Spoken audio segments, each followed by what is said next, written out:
Radio.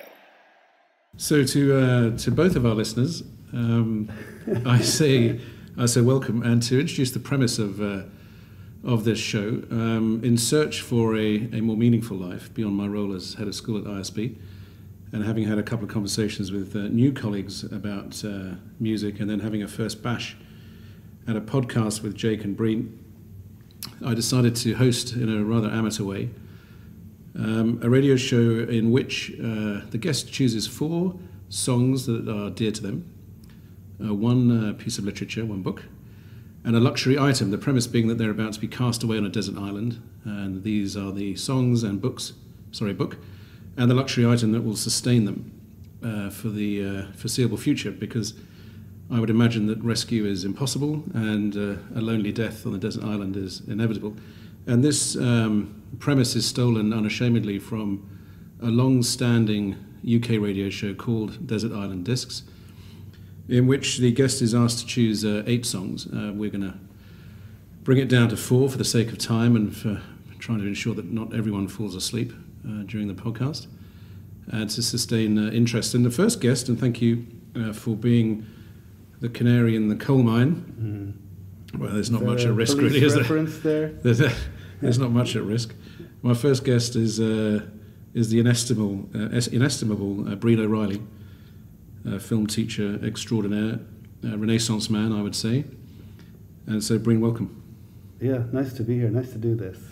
You're very welcome. I'm excited by bearing in mind the other conversations we've had about music, about which you seem to have an encyclopedic knowledge.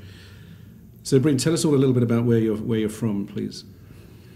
I'm from the west coast of Ireland and grew up in what we thought was a big town, but it really was kind of a small town. We had 5,000 people, and we were the capital of our area. What's the name of the town? Castlebar. Right.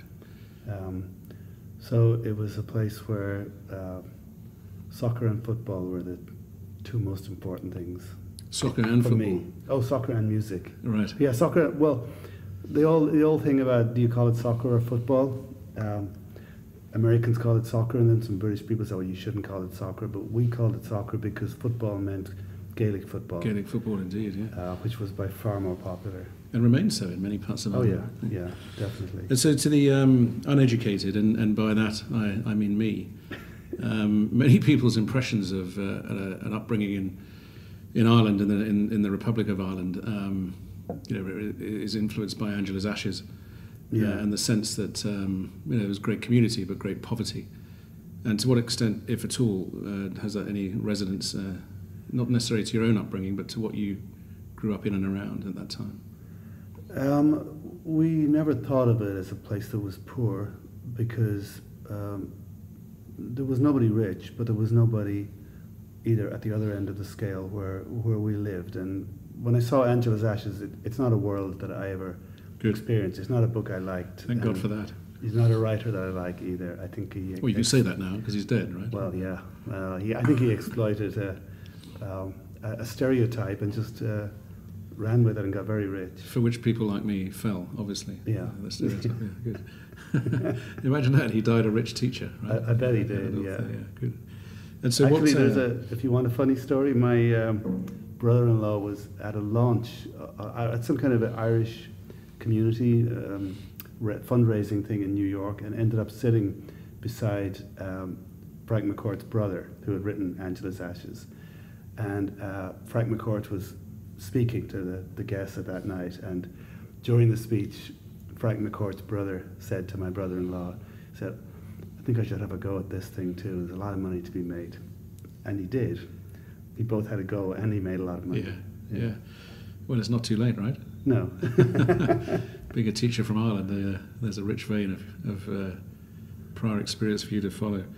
And so in this childhood in the west coast of Ireland, tell us when you first got enthused by music and or by literature. What were your earliest memories of music and literature playing a role in your life?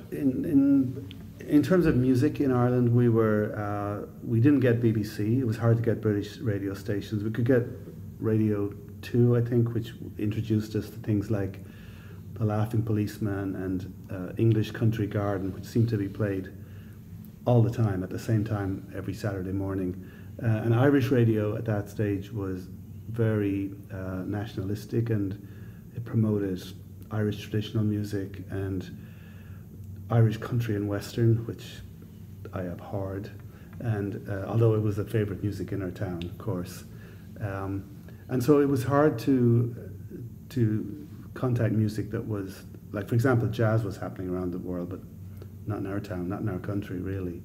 And when I went to try and pick the songs that kind of represented that era, I picked a song that, it's the same age as me. The song came out in the year I was born, but I didn't know this version until years and years later. I didn't know, it was a song called Singing the Blues. I didn't know it was a song about blues, as in blues as a musical style. I knew it because it's the song that my dad sang all the time. And he either sang it or he whistled it. And we didn't live on the ground floor, we lived one floor up, and that's where our house began. So he would come up the stairs and I would hear him coming. He would either sing or whistle this song. And so the version I know is the version he sang, not the famous version. And when I went to find this version, I was surprised to realize that there's so much whistling on it. I didn't know there was until this week. Well, it's interesting. You talk about those childhood memories, because you just invoked a huge wave of nostalgia in me, whether you meant to or not, by mentioning English Country Garden, which is a song I can't stand and never. Yeah. I hope never to listen to again. But it was one that was on in my house frequently, and my mother used to sing it. Unfortunately, far too often. But I could feel it. I was transported back there when you mentioned it. And of course, it was a list of flowers, hollyhocks, and well, let's not revive it now.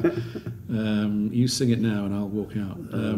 So you mentioned singing the blues, and I'm familiar with that song from what we would refer to as the more famous versions of it. And obviously, you've just mentioned it invokes some childhood memories for you, and memories of your father as well. So let's have a listen to that version now that you found latterly by Guy Mitchell.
I found strange about being connected to a song that my dad sang is that I don't recall him ever listening to the radio, listening to music on the radio.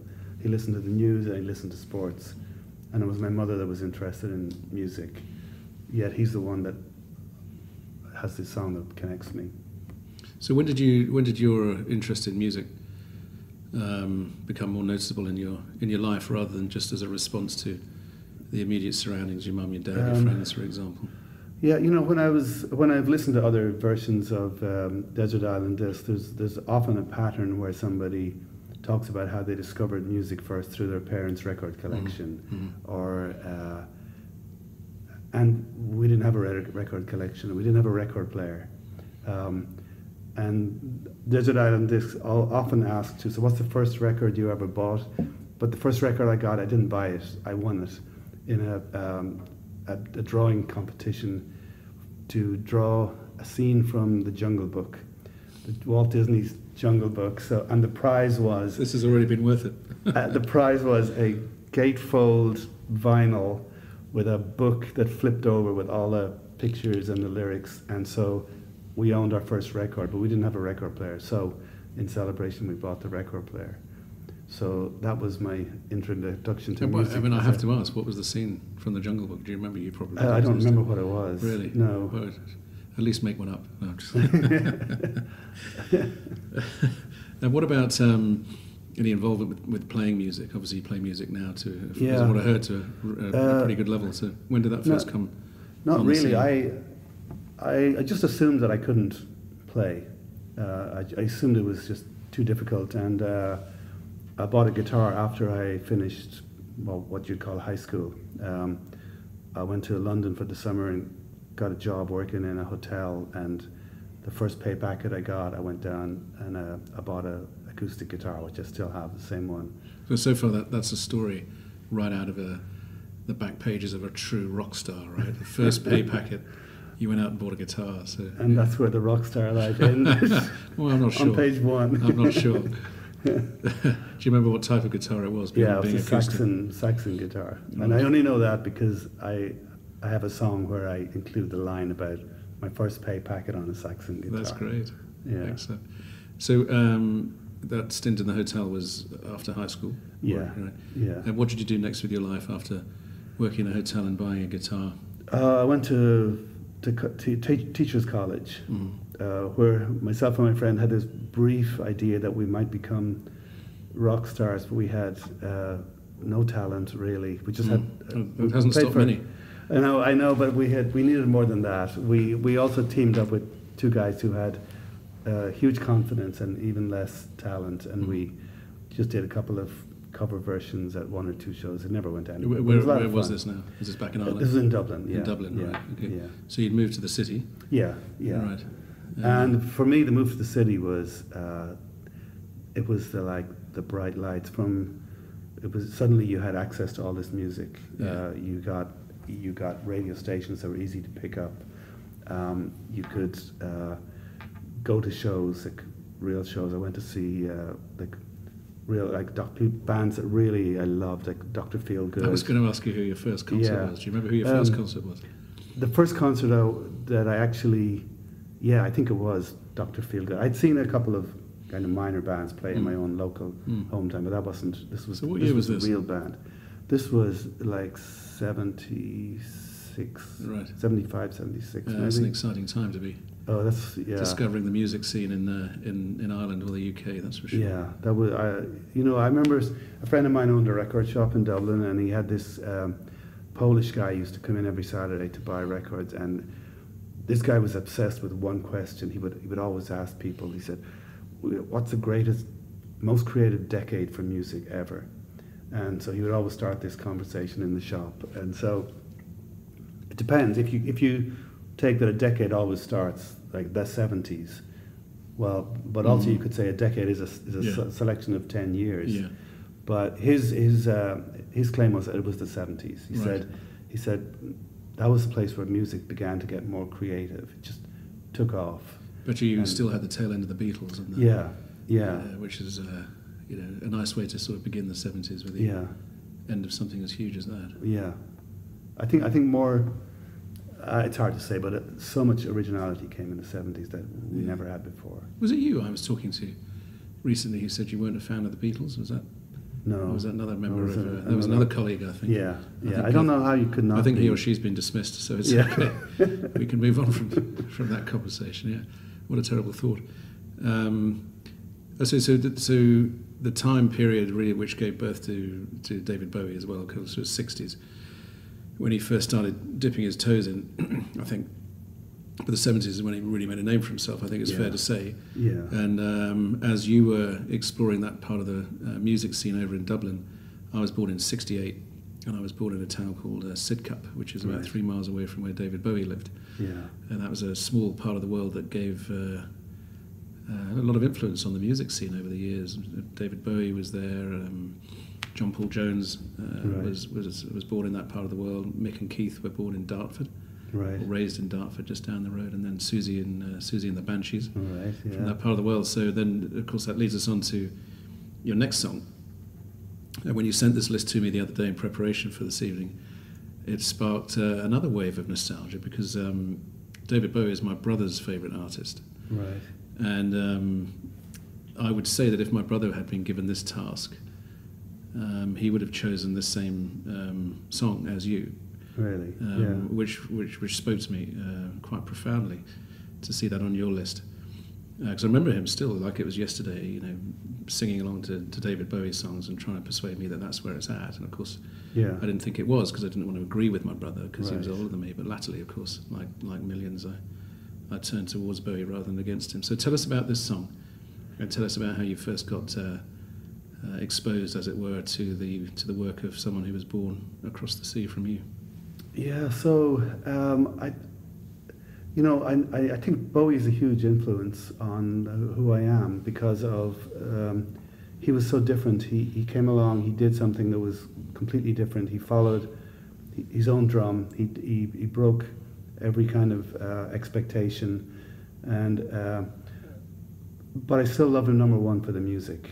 For me, the music came first, and every other influence of him is connected to that.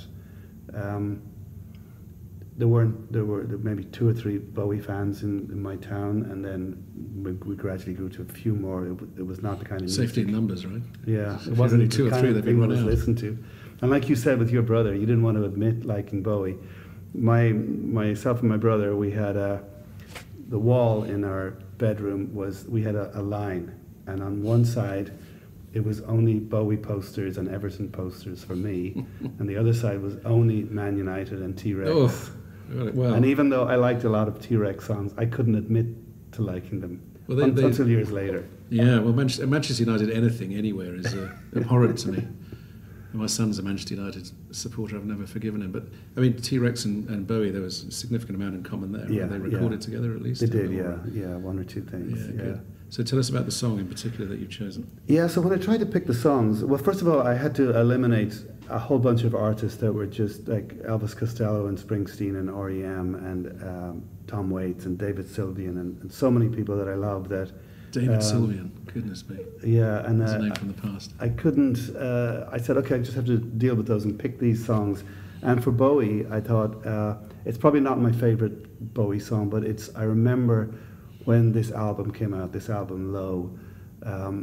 The highlight of every week for me was on Thursday. My dad was a newsagent, so on Thursday night the bus would come in. I think I know what's coming. And I would go and I would pick up the parcel of magazines that would come for delivery, and rather than wait for them to go on sale on the Friday morning, if I went to the bus stop, I could pick them up and bring them there to my uncle's shop, and he'd open it and I'd get my copy of New Musical Express.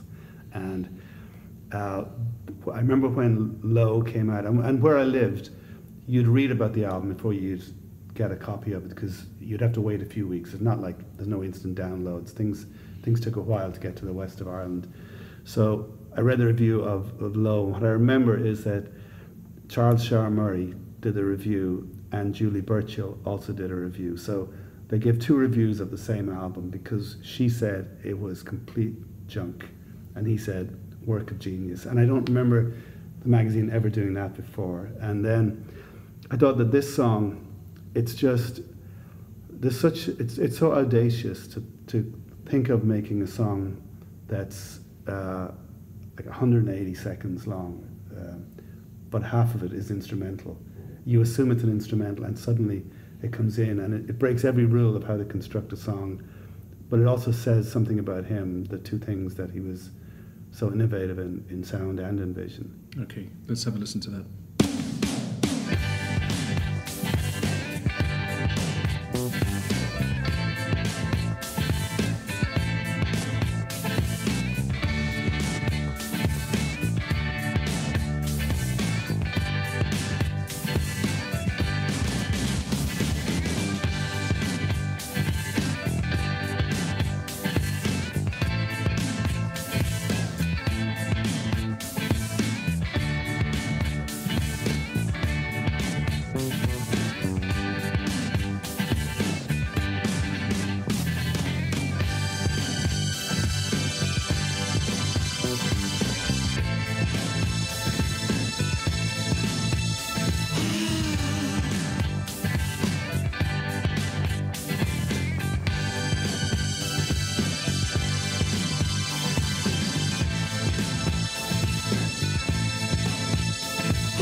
Well, you've taken me back again to my brother's bedroom, and it's quite nostalgic, Breen.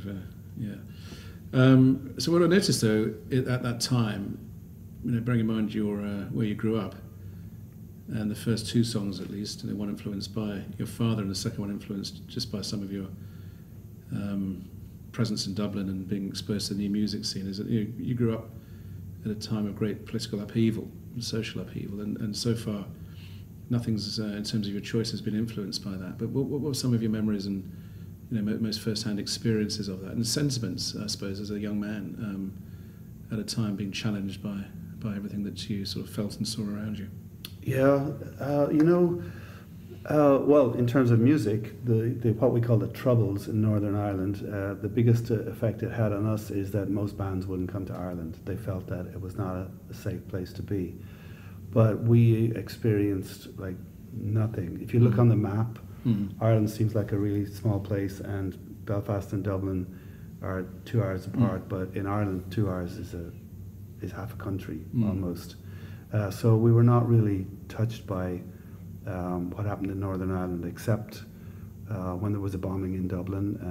But I didn't live in Dublin at that time. So in a way, we kind of felt a bit removed from it, and it was also, there was a strange thing that even if you watch the radio and the TV, the Irish government, in an effort to sort of silence any opinion of the IRA or terrorist organizations, that their voices could not be heard on TV. So there would be interviews with these people, but their voice would be dubbed in by someone else. It was kind of surreal. By Prince Charles or something like that. Not quite. He wasn't available that day. He wasn't on the list of standard. But you had the bizarre. I do remember. I don't know what year this might have been, but there was this political leader, Jerry Adams, that we had seen for years and years speaking on TV, and nobody knew what he sounded like. And then we finally heard his voice, and it was kind of surreal.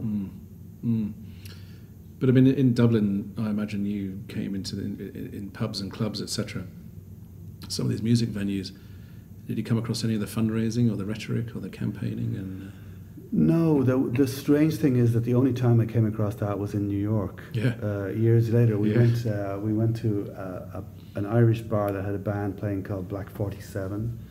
The name is based on it's the year of where the Irish famine started, 1847, and Black 47 was the worst year in that famine. And so the lead singer was from the town next to my wife, and we talked to him. We had all these connections, and they were kind of like the Clash meets the Pogues kind of band.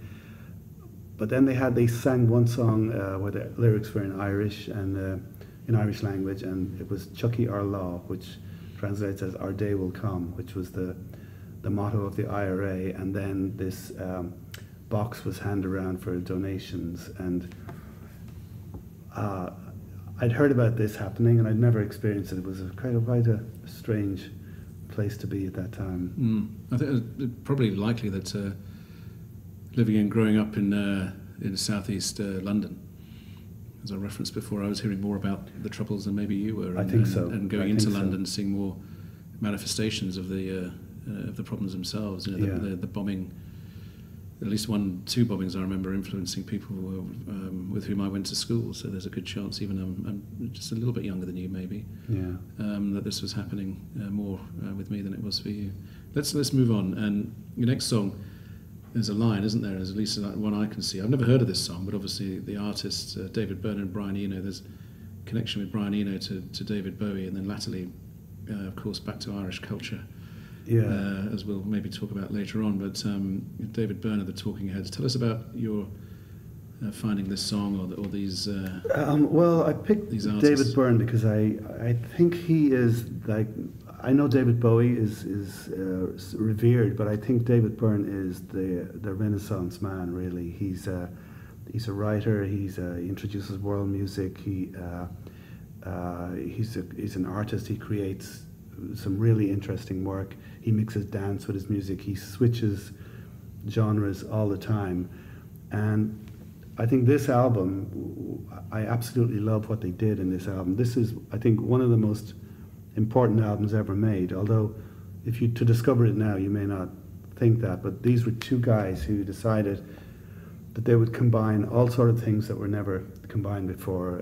African rhythms, New York funk, disco sounds, and they put it all together with what they called found sounds, just snatches of things they recorded off radios, and it was all done on tape. It was like physical tape that was cut and stuck together, nothing digital.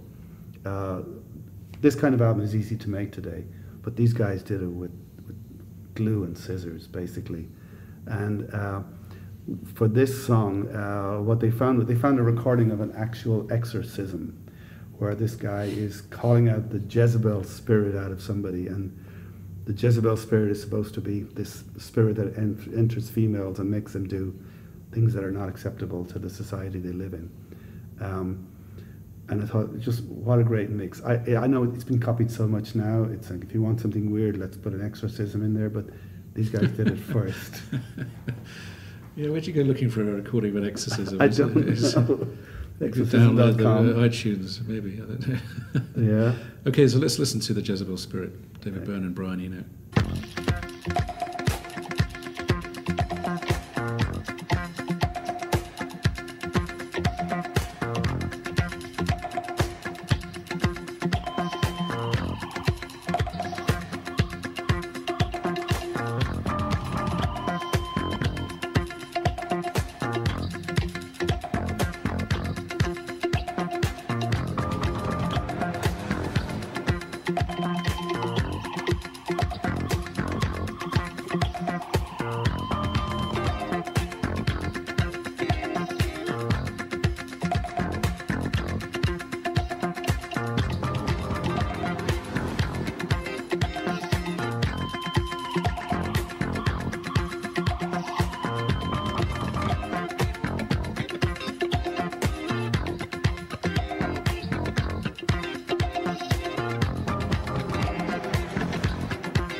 God's Spirit within you? Do you have a spirit of grief? Do you have a spirit of destruction?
I always got a feeling that the only thing that stopped David Byrne from becoming more wildly commercially successful was shyness, maybe integrity, and the fact that he was probably a little bit or a lot of bit bonkers.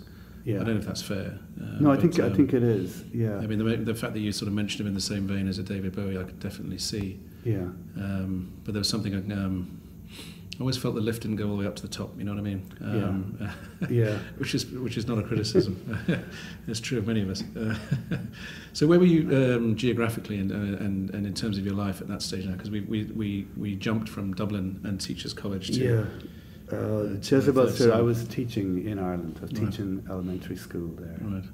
What kind of school? How big? Whereabouts? It was in a suburb of Dublin. It was a tough place. It was a rough neighbourhood where I wasn't allowed to teach.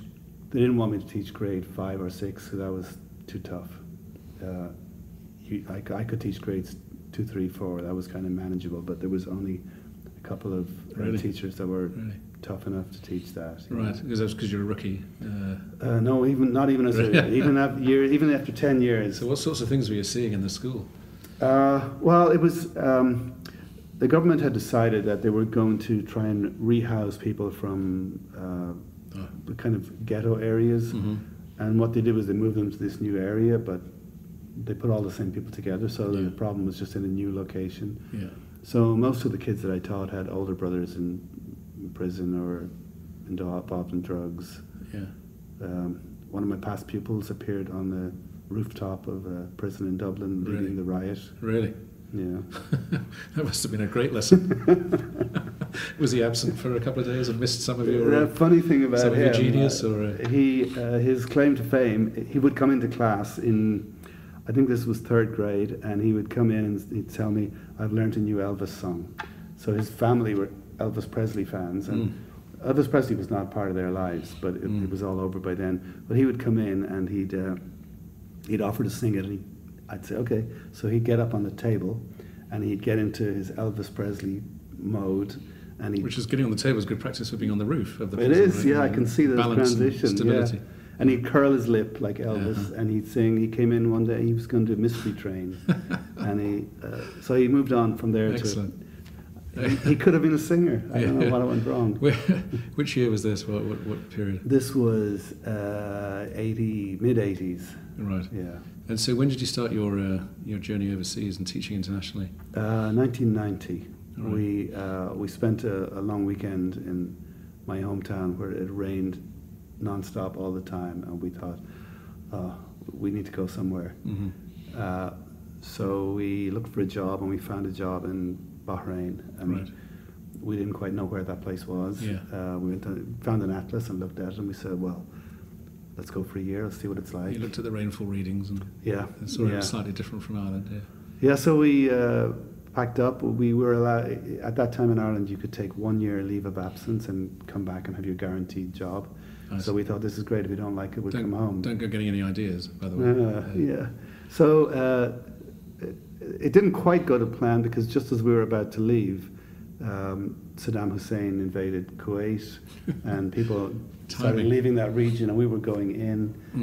And my son Dave, he would have to carry a gas mask around with him. How old was he at that time? He was three and a half. And so there was a risk of poison gas attack. But we had a great time that year, and then we extended our leave for 1 more year, and then for 1 more, and eventually we had to say, okay, we like living overseas. Yeah, good. I'm glad you did. Yeah. Then where did you go next after Bahrain? We went to Malaysia. We went to Kuala Lumpur. Loved it there. There for some time, right? 4 years there. 4 years, okay. And then here. And then here since 2001. Right, great, excellent. So let's move on to your fourth choice, and this is probably the only one for which, for me, there's absolutely no connection whatsoever. Even though I didn't know the David Byrne song, I'd heard of him. Right. But I don't know much about Guy Clark, so why don't you talk about this it's and why? It's got a little web of connections. I thought I wanted to put in a song that's kind of a perfect song in terms of craft, because for me, song lyrics are really important. I have some friends who just, they say, I don't listen to lyrics at all, and I kind of find that hard to think about. I think all the people I love most, their lyrics are really important. And although Guy Clark would not make my top 50 favourite people, I think he's got 2 or 3 songs that are amazing. And when we started working first, myself and Mary, we used to go to gigs in Dublin, and we used to go to this guy called Freddie White. He was a singer from Cork, and a great voice, and he would do cover versions of Tom Waits and Hoagie Carmichael and a really wide range of people, maybe Randy Newman. And he used to sing this song called Desperados Waiting for a Train, which I'd never heard before. I didn't know who wrote it. And only later discovered that it was this guy, Guy Clark, who is really highly respected songwriter. And what I love about the song is that it's a story. And it's a song that he wrote for somebody that he really loved. It's this old man that was a friend of his mother's, and he used to, of his grandmother's, and he used to meet this guy as a child and was really great friends with this older man. And then as the years go by, he notices that the old man has aged unexpectedly. He didn't think he would ever grow old. And he's got this great line where he said, you can imagine him putting his hands and running it through his hair, and he said, runs his hand through 70 years of living. And he then talks about then one day he goes back, and then the guy is gone. And so it's a great song written for for somebody that he's really close to.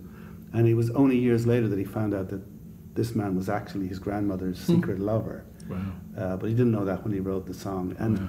and what I love too about this song is that in the opening, it talks. The opening line is when I hear the Red River Valley. So he's talking about a song, the Red River Valley. But when he says those three words, he uses the same notes as that actual song. And so I like the idea of pulling things from different places and putting them together. Well, let's listen to Desperados Waiting for a Train by Guy Clark.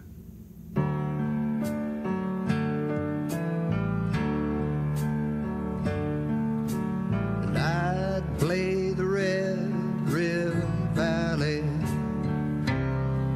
and he'd sit in the kitchen and cry, and run his fingers through 70 years of living, and wonder, Lord, has ever well I drill gone dry.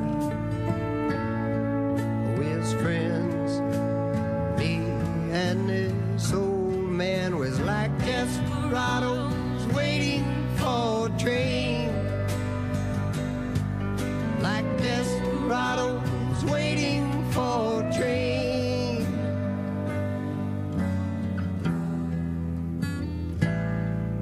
Well, he's a drifter and a driller, boy wells, and an old school man of the world. He taught me how to drive his car when he's too drunk to, and he'd wink and give me money for the girls. And our lives was like some old western movie, like desperados waiting for a train, like desperados waiting for a train.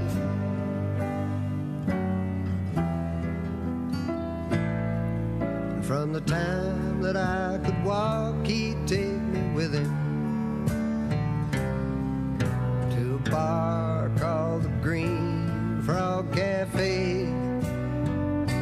And there was old men with beer guts and dominoes, lying about their lives while they played. And I was just a kid, but they all called him sidekick. Was like desperados waiting for a train, like desperados waiting for a train.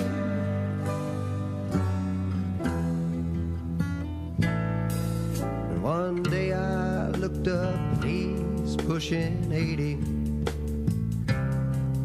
and there's brown tobacco stains all down his chin. Well, I mean, he's one of the heroes of this country. So why is he all dressed up like them old men, drinking beer and playing Moon and 42, just like a desperado waiting for a train, like a desperado waiting for a train.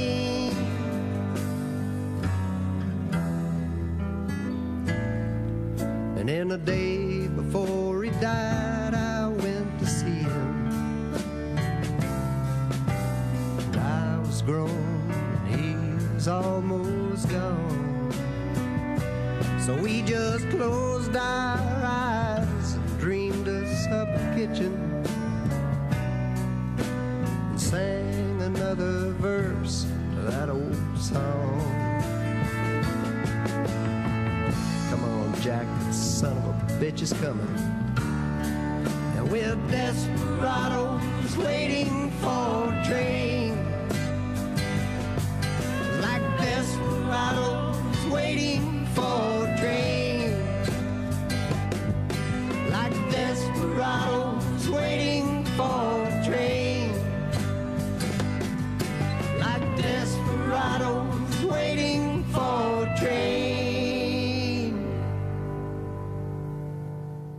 what I noticed when I look at the choices of music,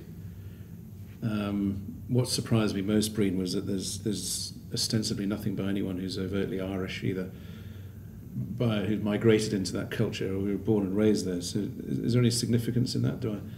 I mean, for an Irishman not to have something by U2, the Waterboys, the Pogues, or even a transplanted Irishman like an Elvis Costello, for example, it just comes as a surprise. Yeah. Yeah, I don't know. I don't love Irish music for the sake of that it's Irish. I love music that's really good, and there's some great Irish music. I mean, U2 in their good period, they can be great. They can be a bit dodgy too on record, but in concert they're really great. I don't know. I don't really have I mean, there's a couple of Irish bands that I really like that never really made it. Radiators from Space and the Blades, but they're again from that period of late 70s, mid 80s when music was really exploding, and I think at that time the best music in the world was coming out of England. There was bands formed every few minutes, and Dublin did the same for a period. There was a lot of bands that had one or two great songs and they sort of fizzled, but it was a great time. But the big names, they wouldn't make my top 20. So one of the choices you had to make prior to this show was your favourite book, your favourite piece of literature. And so having looked at and listened to the 4 songs, tell us about your choice of reading for the Desert Island, please, Breen. Yeah, so I was kind of confused about how to do this. So I thought, my first thought was, there's a book called Winter's Bone, which was later made into a film too. And I thought maybe I'll pick that because that's the only book that I ever had the experience that when I came to the last page, I flipped back to the first page and read it straight through again. The story's good, but it's not the story, it's the way it's written. But I thought, if you're sitting on a desert island, I read it twice, how many times more am I going to read it? And then I thought, okay, so the book that really changed my interest in literature was 100 Years of Solitude. And I thought I could read that a bunch of times. But I thought, yeah, that's limited too. But I thought, what about T.S. Eliot? And I thought, I don't read that much poetry, but I love what he does. I think it's been written for a long time ago, and much of it is relevant today. He's got a poem called The Hollow Men, people with heads stuffed with straw. I think I wonder what he's writing about. Jenny just met you. Yeah. But I think what I love about it is it's so complex. You can delve into it, but every time you go in, you find something different, and you could read it over and over and over and discover something. And maybe the favorite poem is in the 4 quartets. I can't admit to even understanding half of what's in there, but the bits I understand or half understand, I love. Like time present and time past are both perhaps present in time future, and time future contained in time past. If all time is eternally present, all time is unredeemable. Oh, well, that's going to keep me going for a day. Well, you'll have time on that island, won't you, alone, to wrestle with the other 50% of the poem that you don't understand. Talk about time past and present. You'll have plenty of that. Thank you very much for that. And of course, the other thing that you're asked to choose before this is your luxury item. So why don't you go ahead and tell us about the luxury item that you'll take with you, cast away? Yeah, I take a guitar with the assumption that the strings never break. Right. We can arrange that. Yeah, so you can sit on the beach. I guess you get fed up with the beach and could write some songs. And so I remember when you said early on, you said, did you ever about playing music and being in bands? And I did get into bands. We were always doing cover versions, and I had a band here in Beijing with a good friend from Chicago, Mike from the Chicago Tribune, and we put this band together and we played all the songs we loved, because I went to his house one night and discovered he had the same CD collection as me, and we said, why don't we write some songs? And we kind of came to the conclusion that we were both around 50 at the time, and we're saying, if we've gone 50 years without writing a song, that means we can't do it. We would have done it long before now. And then he wrote a song. And I thought, well, if he can do it, I'm going to have a go too. Yeah. So Mike Lebb was my inspiration. And the other one was a guy called Johnny Dowd. He's kind of a alt country psychedelic. I don't know. He doesn't really fit a category. But I read about him that he was a truck driver until he was 50 and decided he was going to give up truck driving and become a singer-songwriter, and he did. I thought, well, I'll have a go too. So, good for you. So I could sit on the beach and play music. What kind of guitar would you choose? Acoustic? Well, do I get an amp also? What am I going to play? I could throw one in. Right. A special deal. Yeah, I think it's easier to just do something on an acoustic. Yeah. Which model would it be?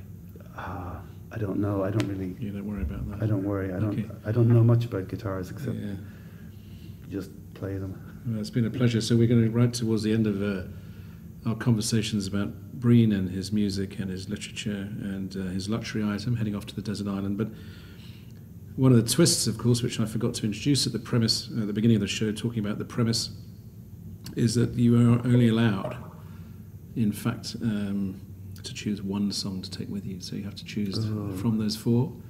You choose one. And so I hate to put you on the spot because I've just created what's called some dead air, I imagine. But I think, so I'll go for Guy Clark because his song that he wrote for that friend of his can then connect you to the friends that you have, and you can listen to him express how much you cared about somebody, and that'll connect you to the people that you care about that are not on the island with you. Yeah. How do you think you'd do on a desert island, Breen? Oh. With your guitar and your book and your song? I don't know. I don't want to get sunburned. So typically in this show on the Desert Island Discs, the host, who in this case is me, offers an additional piece of literature so that you don't get too bored. So you take your book. In the show, it's the Bible, but I've chosen not to do that in the spirit of being inclusive. Right. And I'll offer you an ISB yearbook instead. How does that sound? So you look at pictures of all your favourite students. All right. Do I get to pick and the all year? your colleagues? Yes, you get to pick the year. Breen, it's been an absolute pleasure. I really enjoyed it. And hopefully, as I said at the beginning, both our listeners will have enjoyed it too. Yeah, it's a lot of fun to do this. Yeah, I've really enjoyed it. Thanks very much. Okay, thank you. Can you dig it? Can you dig it? Can you dig it? You're listening to DJ Teach on Futures Public Radio.